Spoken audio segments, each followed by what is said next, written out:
paz, queridos irmãos, bom dia.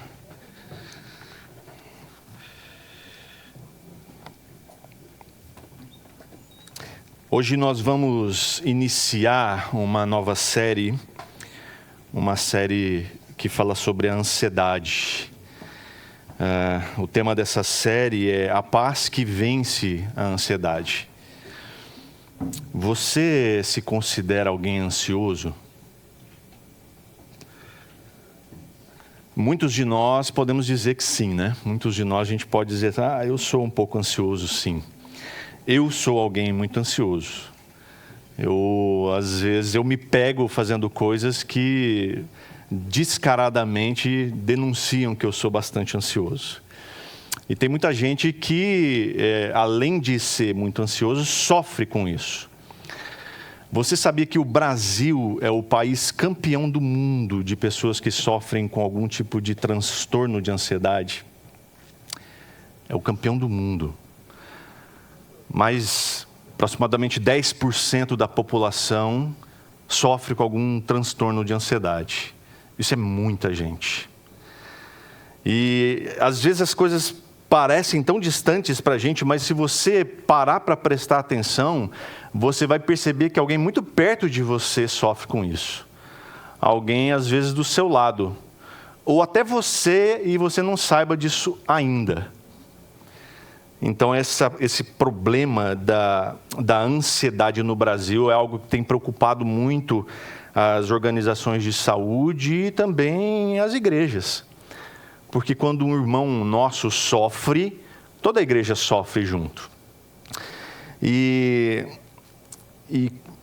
percebendo muitos casos por perto e de pessoas que a gente ama, eu creio que o Senhor tem levado cada vez mais pessoas ou igrejas a falarem do assunto, porque precisa, é importante. Muitas vezes a gente trata a ansiedade como algo assim, é frescura dele ou dela. Está agindo assim porque não tem fé.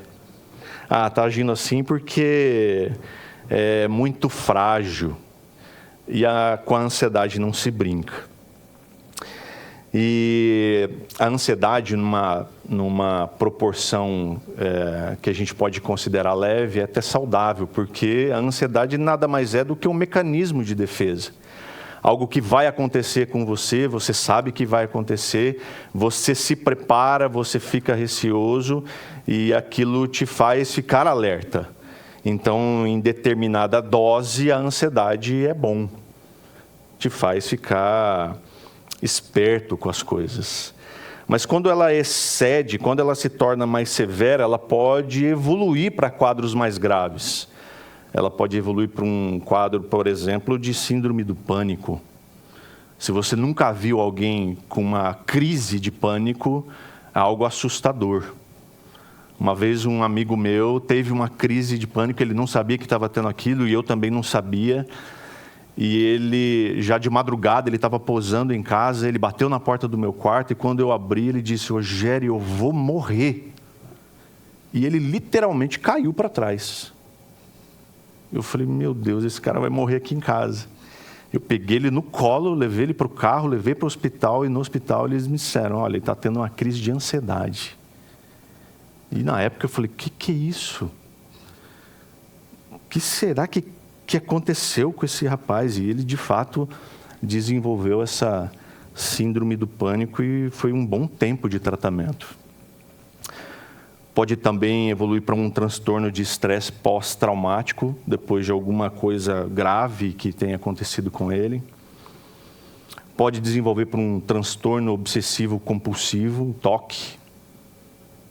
Pode gerar fobias em geral. Esses dias nós soubemos de uma jovem que evoluiu por uma fobia social por conta da pandemia. Por conta do isolamento, por conta dela ficar trancada num quarto, estudando e fazendo tudo pela internet, ela desenvolveu uma fobia social. Ela não suporta ficar perto de pessoas, a não ser aqueles da própria casa. Imagina isso. Essas coisas são graves, são difíceis. E o diagnóstico dessas coisas pode ser feito por um psicólogo, um psicanalista ou um psiquiatra. Não existe uma causa específica para esse tipo de transtorno, ou para a própria ansiedade, mas ela aparece a partir de um conjunto de fatores. Experiências de vida, por exemplo, uma demissão, ou até uma promoção. Às vezes alguém fica nervoso, fica ansioso por causa de uma promoção, de algo que ela vai enfrentar, que ela nem sabe muito bem o que é ainda. Ela fica ansiosa com aquilo, sofre. O divórcio, o luto, bullying, mudanças de cidade. Gente que às vezes vive a vida inteira numa cidade, muda para uma outra, talvez uma cultura diferente. Isso gera muita ansiedade na pessoa. Abusos de substâncias químicas, um diagnóstico de uma doença grave, alguém que está tudo perfeito, uma vida linear, tudo perfeito, e de repente surge um diagnóstico de uma doença grave, ela surta. Conflitos familiares, com pais, com irmãos, com marido, com esposa, coisas como essas. Quais são os sintomas? Quando a gente fala de sintoma, é um negócio interessante, que a gente começa a ticar, né? Fala, ixi, aí começa a ficar preocupado. Então deixa eu te deixar preocupado. Tem sintomas físicos. Quais são eles? Vai lá. Palpitação e dor no peito. Respiração ofegante. Falta de ar. Fala acelerada. Tremores. Necessidade de roer as unhas, tensão muscular, tontura, enjoo e vômitos, irritabilidade, enxaqueca, insônia, problemas digestivos, pernas agitadas, mãos geladas, suor frio e fadiga. Ai, ai, ai. Os psicólogos aí depois façam uma fila no Espaço Conexão e já vai distribuindo os cartões. Tem também os sintomas psicológicos também. Preocupação em excesso, nervosismo, pensamentos acelerados, ou pensamentos obsessivos, aqueles que ficam martelando na cabeça, sabe? Que não te deixa dormir. Você deita no travesseiro e aquilo fica... Você acorda e aquilo... Medo constante, compulsão, dificuldades de concentração, sensação de perda de controle. Olha isso. Sensação de perda de controle sobre a própria vida. Sensação de morte. Ou você fica pensando constantemente de que vai morrer logo. Sensação de que algo ruim está para acontecer. Engraçado que quando criança eu tinha essa sensação, alguma coisa ruim vai acontecer. Volte e meia isso acontecia, ficava com aquela sensação, parece que alguma coisa ruim vai acontecer. E essa coisa de você ter essa sensação de morte é tão difícil, é tão complicado. Uma amiga nossa, esses dias, viajando de uma cidade, da cidade onde a filha mora, para a cidade onde ela estava, e eles fazem essa viagem constantemente. E ela, por causa de uma crise de ansiedade que ela estava vivendo, na estrada, no meio do caminho, ela teve uma sensação de morte tão grande de que iria acontecer um acidente com ela, e ela e o marido iriam morrer. Que eles tiveram que parar numa cidade e ela teve que ir para o hospital. Acredita nisso? Ansiedade extrema. Então, se você sente que alguma dessas coisas estão em desordem em você, isso não significa que você tem uma patologia, um transtorno. Mas significa que você precisa estar alerta. Significa que você precisa procurar alguém para conversar. Pode ser o seu pastor, pode ser um conselheiro ou um psicólogo. Mas é importante que você fique atento a esses sinais que o nosso corpo dá. Mas a Bíblia é, sem dúvida nenhuma, um instrumento de Deus para nos tratar, inclusive em relação à ansiedade. Porque ela faz com que a nossa mente esteja centralizada, seja organizada e também curada através de Cristo Jesus. Você já teve a sensação de que você está vivendo um problema e absolutamente ninguém te entende? Ninguém te ouve. Você está vivendo esse tipo de problema, você olha em volta e fala, com quem que eu vou compartilhar isso? Quem vai me entender? E aí você pensa em orar. E você até ora, mas você tem a sensação de que Deus não está te ouvindo. Só comigo já aconteceu isso ou não? De repente você se vê sozinho no mundo. Parece que Jesus está dormindo. Ele não vai te atender. E é sobre isso que eu queria conversar com você agora. Eu queria que você abrisse comigo em Marcos capítulo 4. E nós vamos ver uma história muito interessante, que eu gosto muito.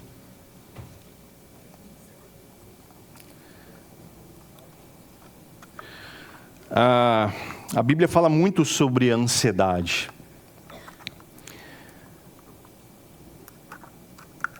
Mas nesse texto especificamente que eu vou ler com você, essa palavra não aparece.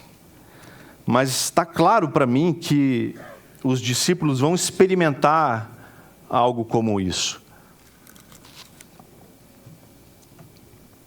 Não é o tipo de ansiedade também para algo bom. Quando Jesus, lá em Lucas 22, quando ele está prestes a se reunir com seus discípulos na ceia, e a NVT traduz a palavra para ansioso. Ele diz, eu estava ansioso para ter esse momento com vocês. É algo bom, aquilo que você aguarda, aquilo que você espera, né, e se concretiza. Então, Jesus estava ansioso para ter aquele momento com os discípulos. Não é essa ansiedade. A ansiedade que eu quero tratar nessa série é essa ansiedade prejudicial, que atrapalha a nossa vida.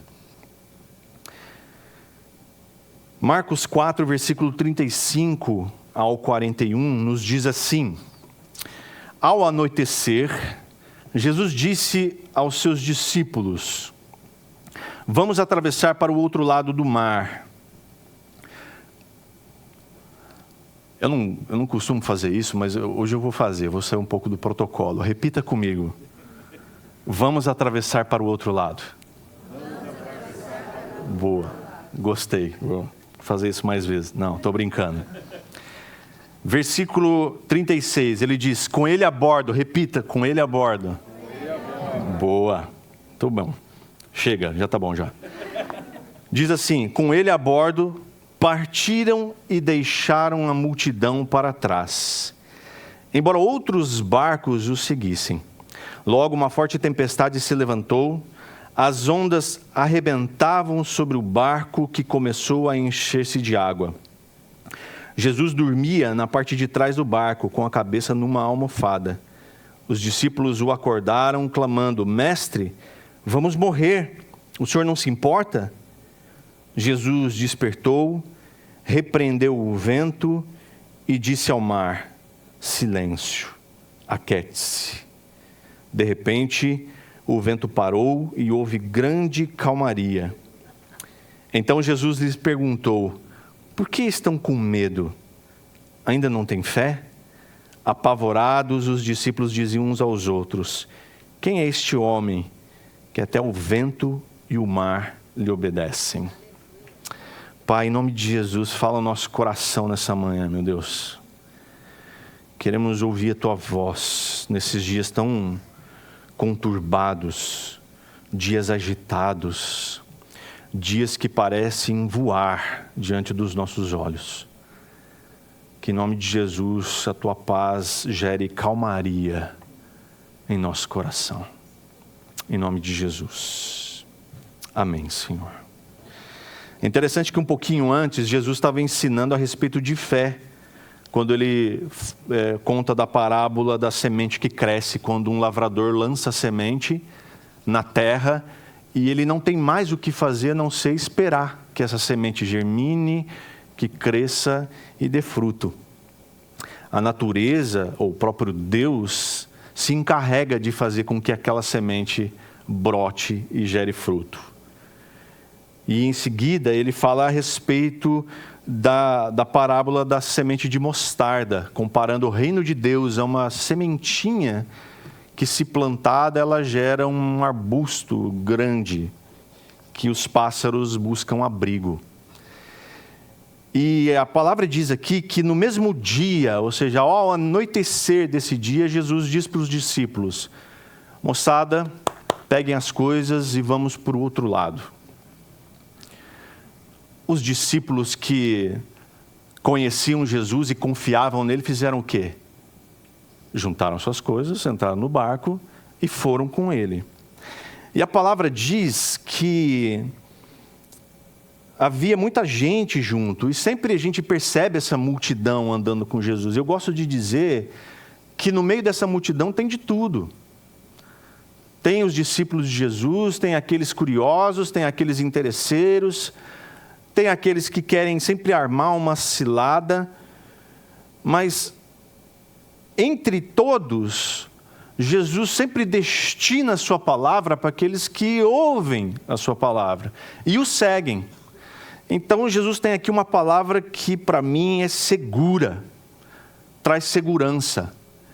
Ele diz: vamos atravessar para o outro lado. Então, se Jesus está dizendo que nós vamos atravessar, é porque certamente iremos. Então, se agora lendo esse texto e sabendo o que aconteceu, a gente estivesse lá com essa perspectiva, nós diríamos: Jesus disse que atravessaríamos e talvez aconteça alguma coisa aí no meio do caminho, mas Jesus disse, então nós vamos. Só que esses discípulos aqui simplesmente confiaram na palavra de Jesus.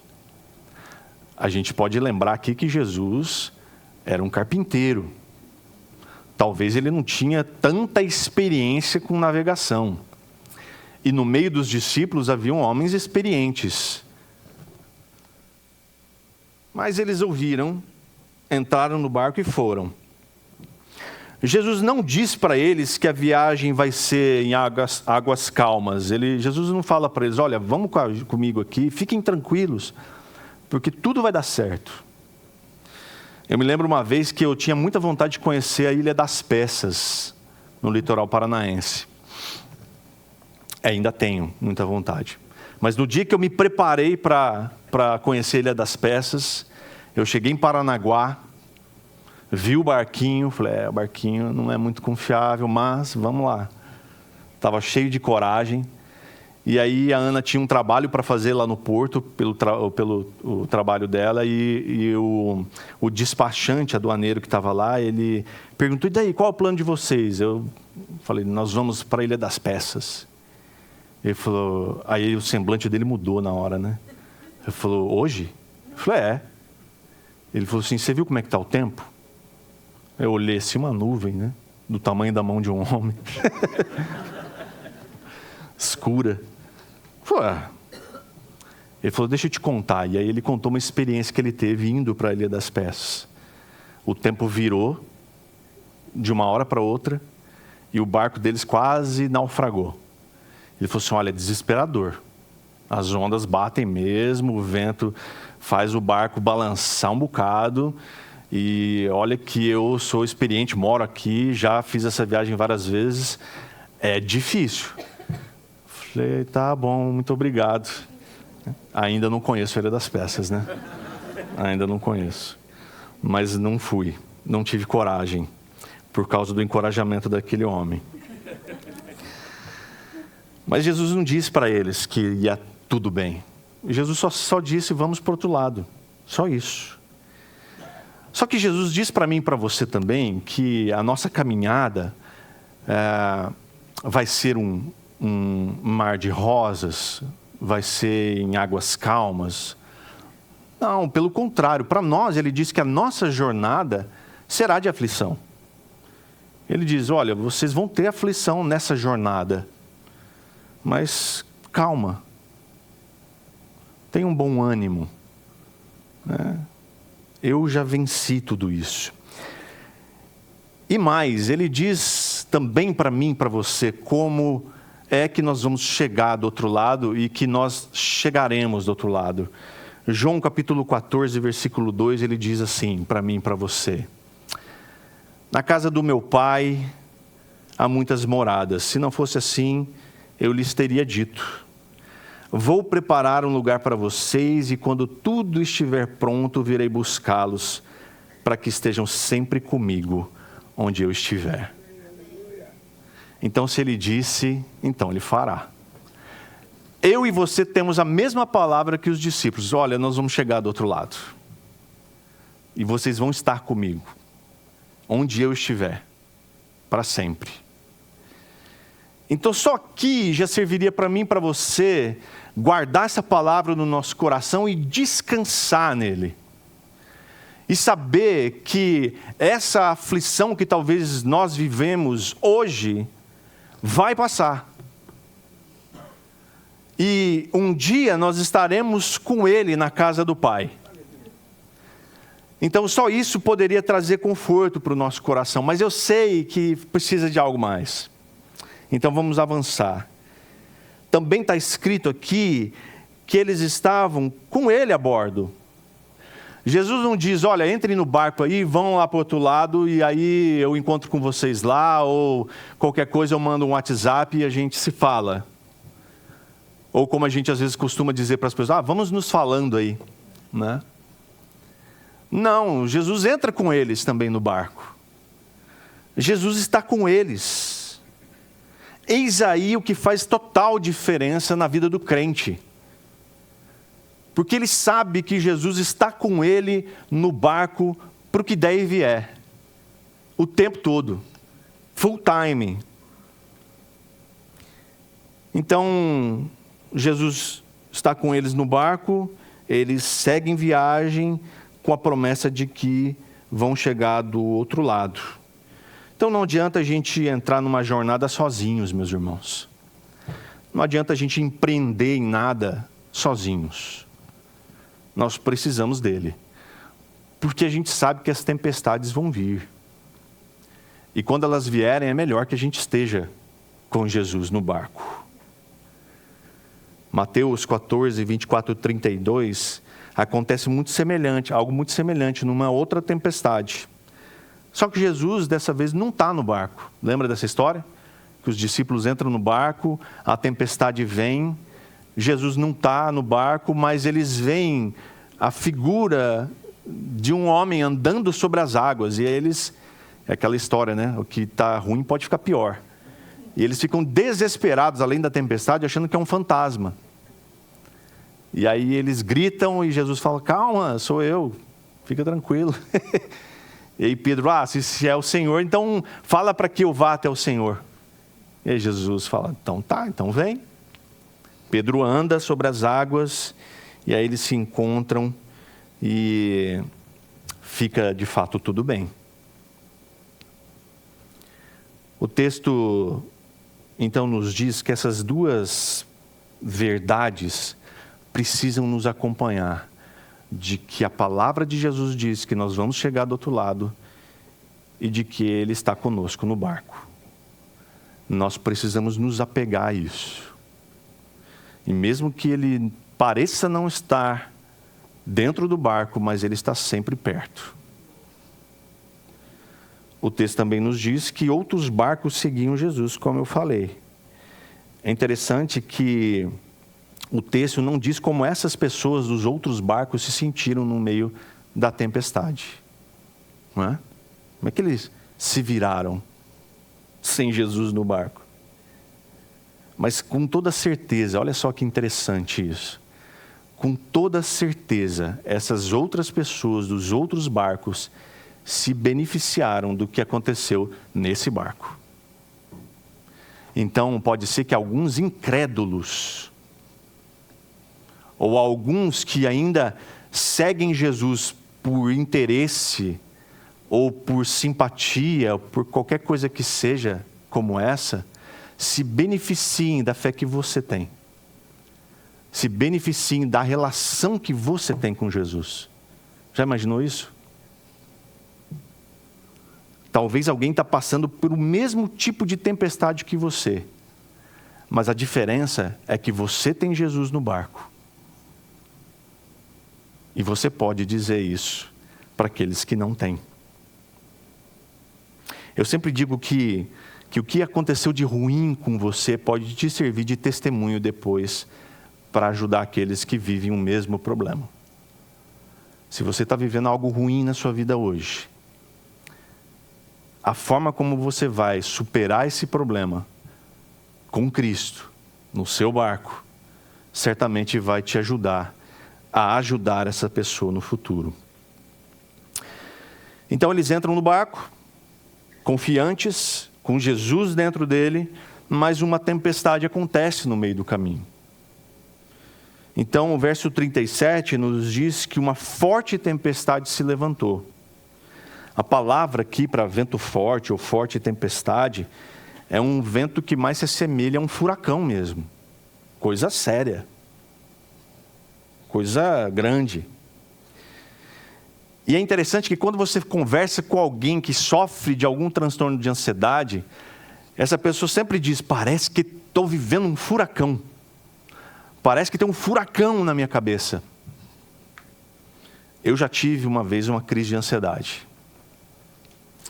E de fato parece mesmo um furacão. É desesperador. Parece que não vai passar nunca. Parece que você perde o controle do seu corpo, da sua mente. A sua mente trabalha desesperadamente. E pensamentos cada vez mais acelerados vêm à sua cabeça. Cada vez mais acelerados, cada vez mais acelerados. E a impressão que dá é que você vai ficar louco. Eu tive uma vez só isso. Graças a Deus. Espero nunca mais ter. Porque é terrível.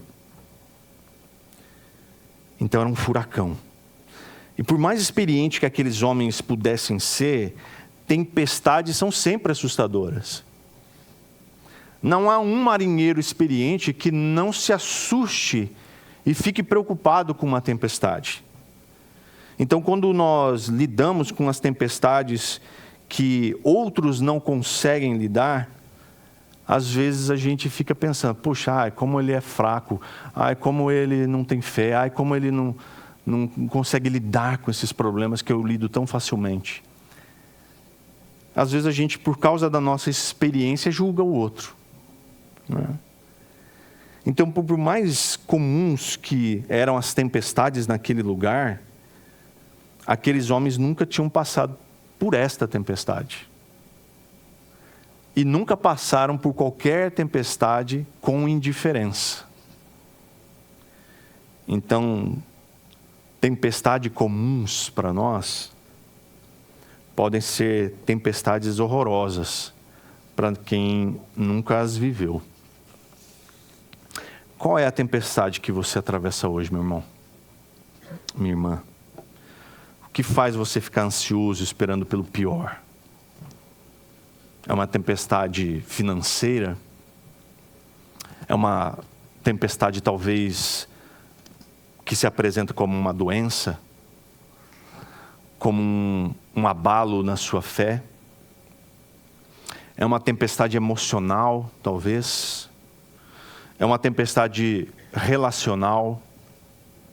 Qual é a tempestade que te aflige hoje? Algumas vezes essas tempestades nos pegam de surpresa, não é mesmo? Quando está tudo bem. Quando parece que está tudo indo tão bem, de repente a gente vê uma nuvem escura se aproximando. E do nada essa nuvem escura se transforma num furacão. O que você sente quando isso acontece? Para quem você pede socorro? A quem você recorre quando essas coisas afligem o seu coração. A sequência do texto diz que Jesus dormia com a cabeça numa almofada. Isso sempre me intriga, de imaginar que uma tempestade está acontecendo, e eu imagino que aqueles barcos de antigamente não eram nenhum iate, que você tem aquela suíte lá dentro, toda confortável. É muito provável que ele talvez tinha alguma tendazinha só, cobrindo. Mas o texto diz que Jesus dormia com a cabeça numa almofada. É até fofo de imaginar essa cena, não é? Jesus dormindo, com a cabeça numa almofada. Os discípulos ainda eles não tinham a compreensão exata, mas Jesus de fato estava cansado daquele dia todo de pregações e tudo mais. Mas algo que Jesus tinha, que os discípulos talvez não entendiam muito bem, é que Jesus dormia no meio de uma tempestade porque ele estava seguro no Pai. A realidade que Jesus vivia era a realidade do reino de Deus, onde não há tempestades. Ele conseguia dormir no meio dessa tempestade porque ele sabia que podia confiar em Deus. Jesus sempre dizia que ele não fazia nada a não ser aquilo que ele via o Pai fazer. E é interessante pensar nisso, porque essa segurança toda de Jesus com o Pai, você pensa assim, mas ele era Deus. E aí sempre me pergunto, por que Jesus orava? Você sabe me dizer? Por que Jesus, se ele é Deus, por que ele orava? Por que Jesus tinha necessidade de se retirar para orar, se ele é Deus? Ele não podia fazer um contato telepático com o Pai? Transmissão de pensamento, simplesmente? Por que Jesus tinha que orar? Porque além de ser 100% Deus, ele também era 100% homem. E ele precisava nos ensinar como é que se faz para se relacionar com o Pai. Então ele orava, assim como nós temos que orar hoje. Jesus se retirava e falava com o Pai, assim como eu e você fazemos hoje. Da mesma forma, Jesus estava aqui dormindo no meio de uma tempestade, seguro em Deus, para nos mostrar que eu e você podemos fazer a mesma coisa. Ele está seguro, ele está em paz, porque o Pai permite isso. Porque o Pai proporciona isso. Segurança, paz, tranquilidade, mesmo no meio do furacão.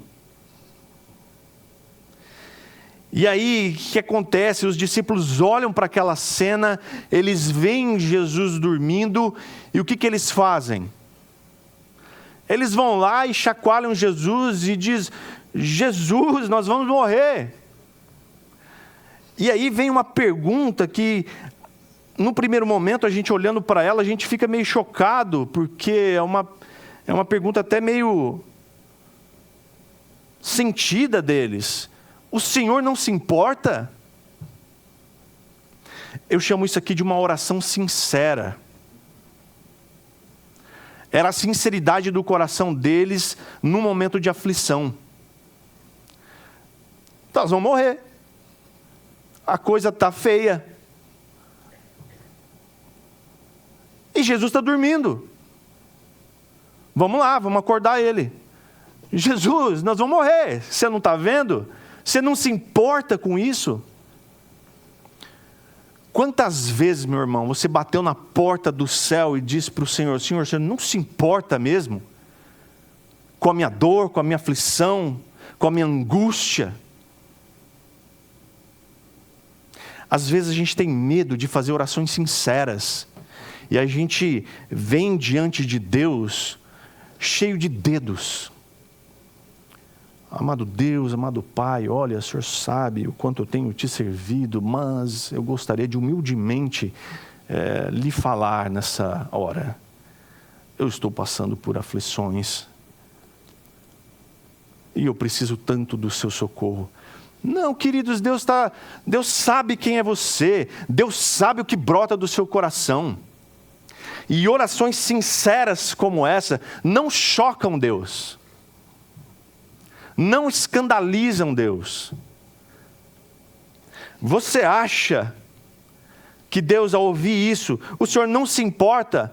Ele deve ter falado, peraí, como assim não me importo? Claro que eu me importo, eu gosto tanto de vocês. Estou até aqui com vocês, aqui no barco.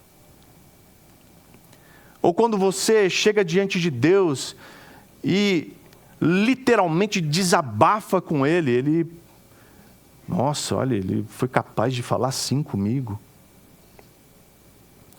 Meus irmãos, a experiência mais real, mais vívida de oração que eu tive foi num embate, foi numa briga. Eu literalmente, confessando aqui para vocês, briguei com Deus, porque a aflição no meu coração era tamanha, que a impressão que eu tinha é de que Ele estava dormindo. E eu disse isso para Ele. Só que quando você fala honestamente com Deus, abertamente com Ele, sinceramente, Ele também vai ser sincero contigo. Ele sempre é.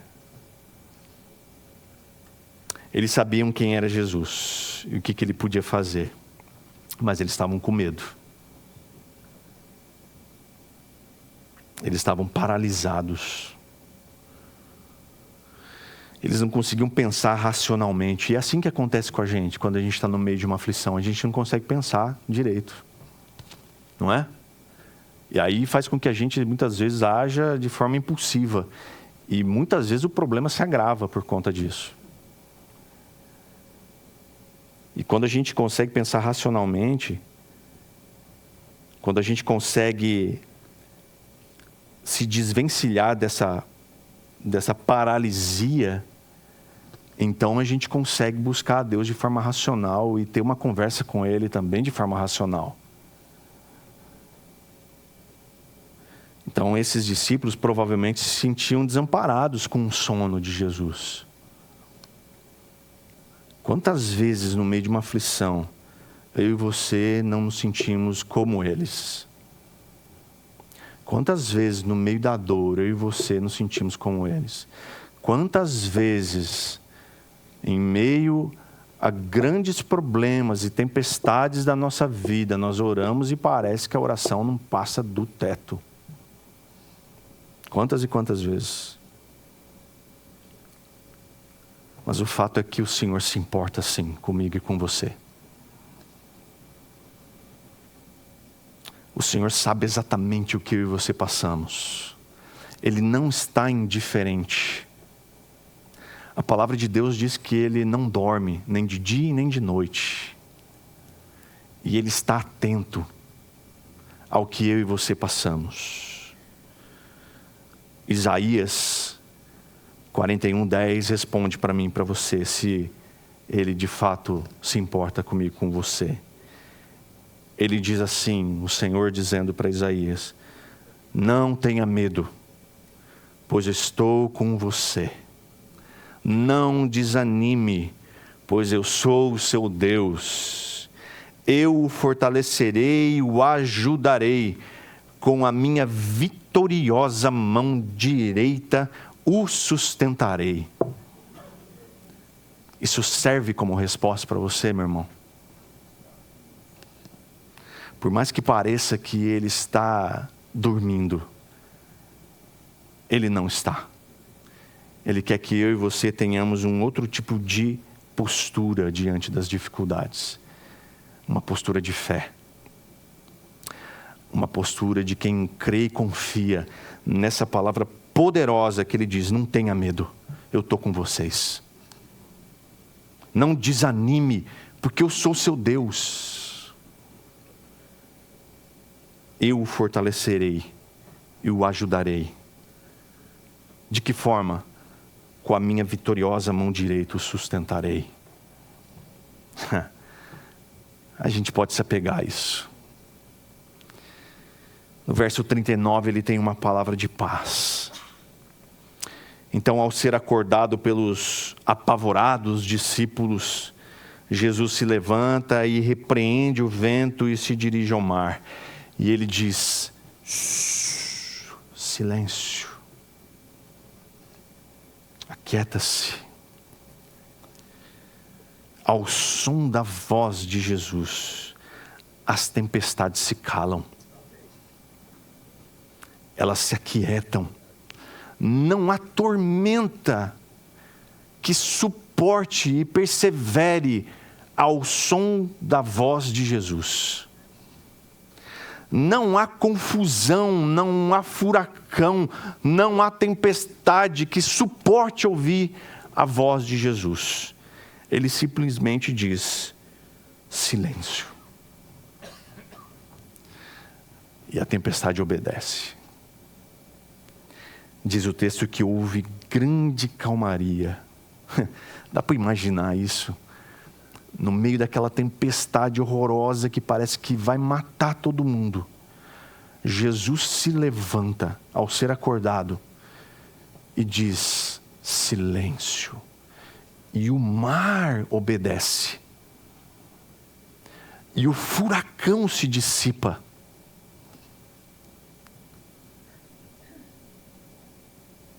Que glória que é isso. Ouça Jesus dizer, meu irmão, minha irmã, João 14 e 27, ele diz: eu lhes deixo um presente, a minha plena paz. E essa paz que eu lhes dou é um presente que o mundo não pode dar.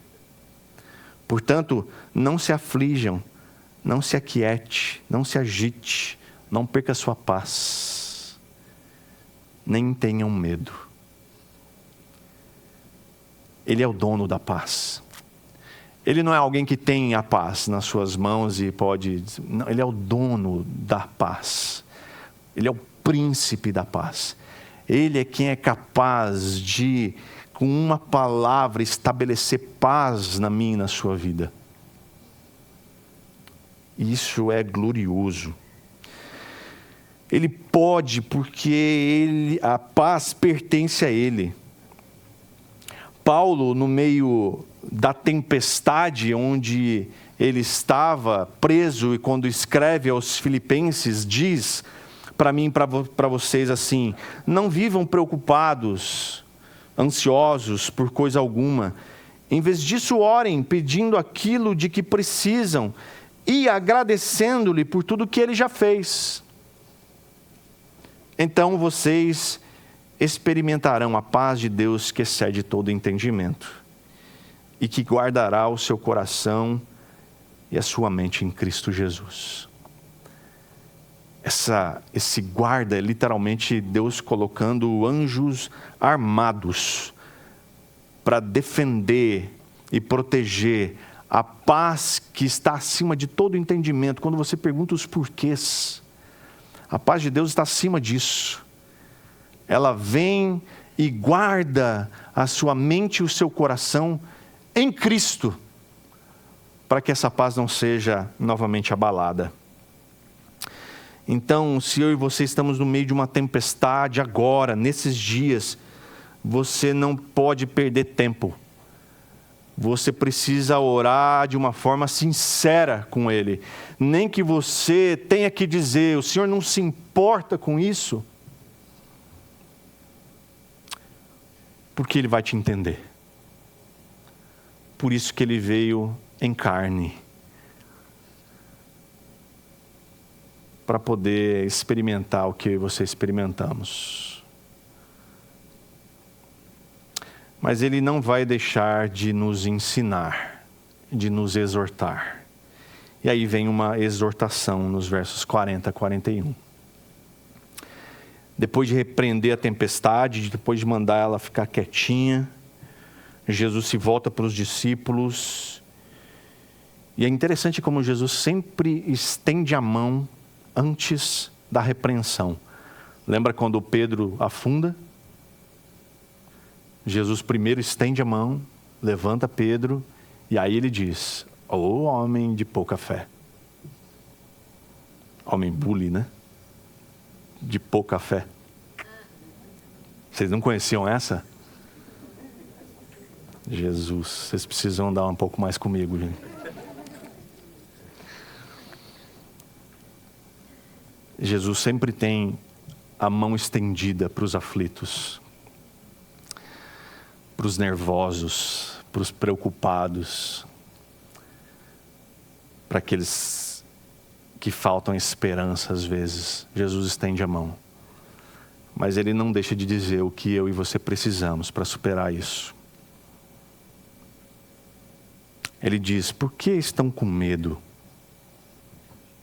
A palavra aqui traduzida tem versões que diz tímidos, medrosos. Tem versão que fala até covardes. Mas a ideia aqui é de medroso mesmo. Por que vocês estão tão medrosos assim?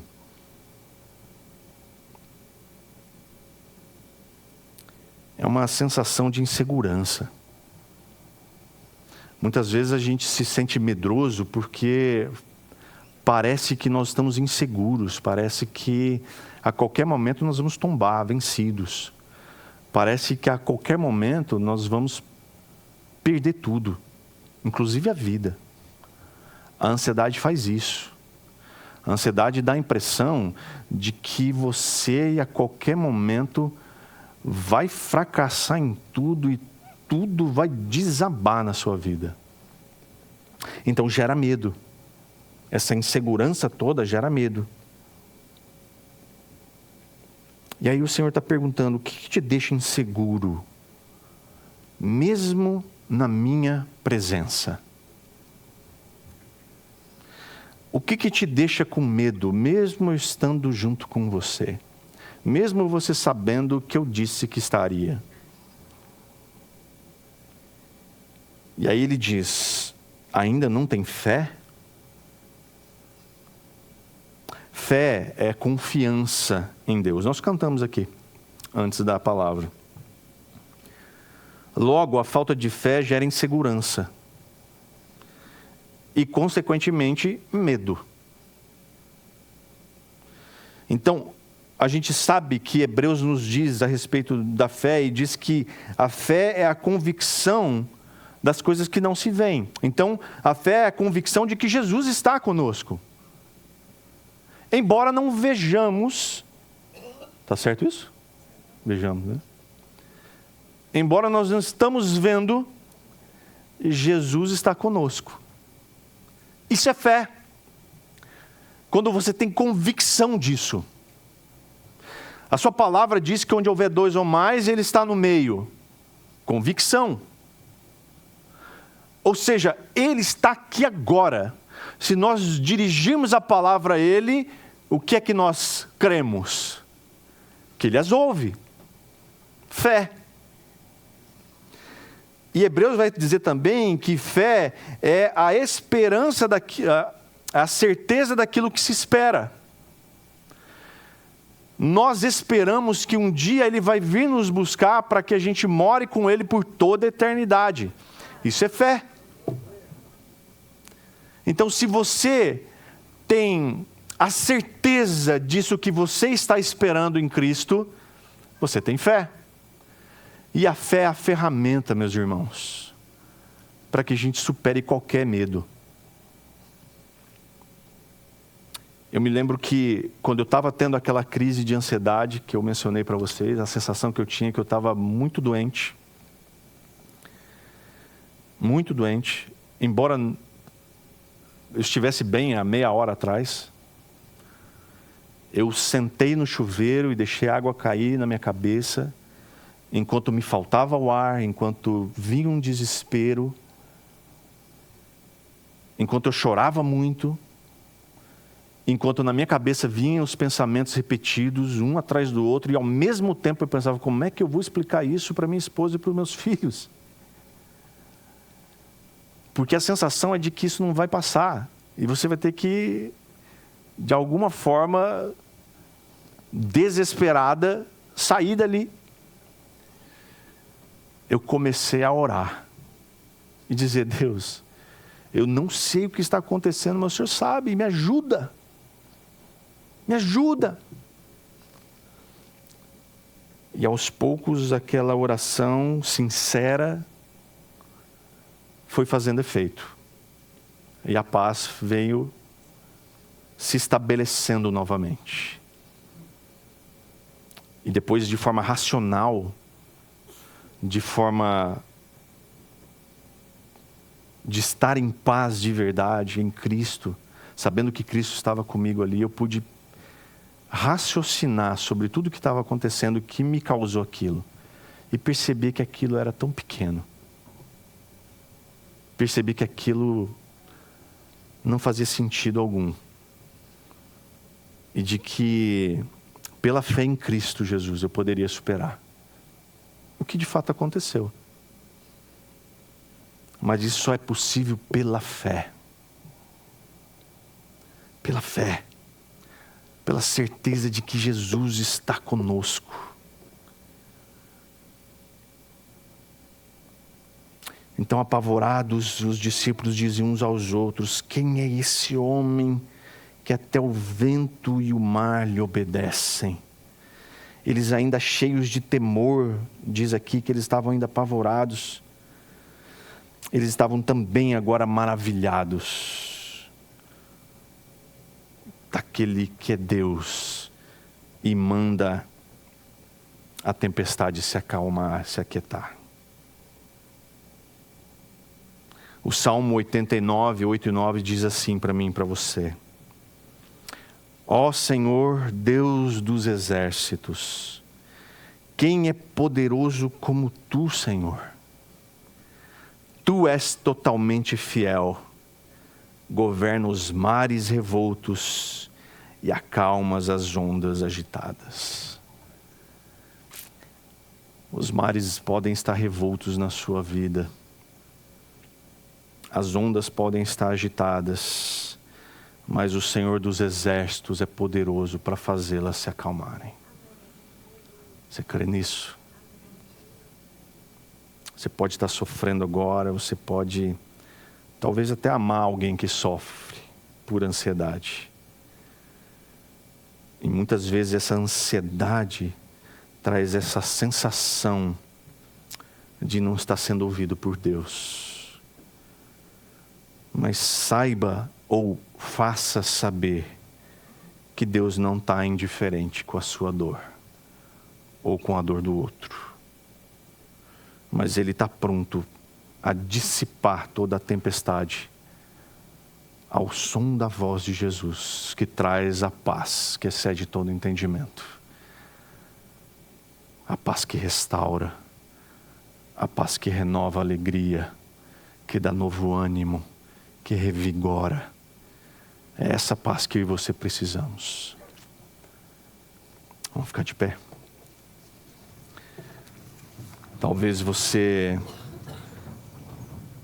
queira receber uma oração sobre isso. Os irmãos do relógio vão estar aqui ao final do culto. Você pode vir aqui e orar com eles. Mas agora eu quero orar por mim e por você, para que essa paz governe nosso coração. Deus, muito obrigado, Senhor, pela Tua palavra. Como é bom, meu Deus, saber que da Tua boca, Senhor, da Tua voz, a ordem para que a tormenta cesse, a tempestade pare e as ondas se acalmem, ela vem com poder. O Senhor é poderoso, Deus, para fazer os mares se acalmarem, as ondas pararem de se agitar. Deus, em nome de Jesus, eu te peço, Pai, vem ao encontro, Senhor, da necessidade dos meus irmãos. Talvez alguém aqui está sofrendo, Deus, por causa da ansiedade, ou conhece alguém que sofre. Vem, Deus, com a Tua graça. Vem, Pai, com o Teu poder e cura, restaura, pacifica, Deus, os corações. Em nome de Jesus. Em nome de Jesus. Que Deus, o nosso Pai de amor, que o Filho, com a sua graça salvadora, e que o Espírito da comunhão possam trazer a paz que nós tanto precisamos e queremos nesses dias tão maus, tão agitados. Que em nome de Jesus, Senhor, nós possamos experimentar essa paz, que excede todo entendimento e que guarda a nossa mente e o nosso coração em Cristo Jesus. Amém, Senhor. Que Deus te abençoe, que Deus te dê um domingo abençoado junto da sua família, dos seus amigos. Que a sua semana seja cheia de paz e de alegrias em Jesus Cristo. Em nome de Jesus.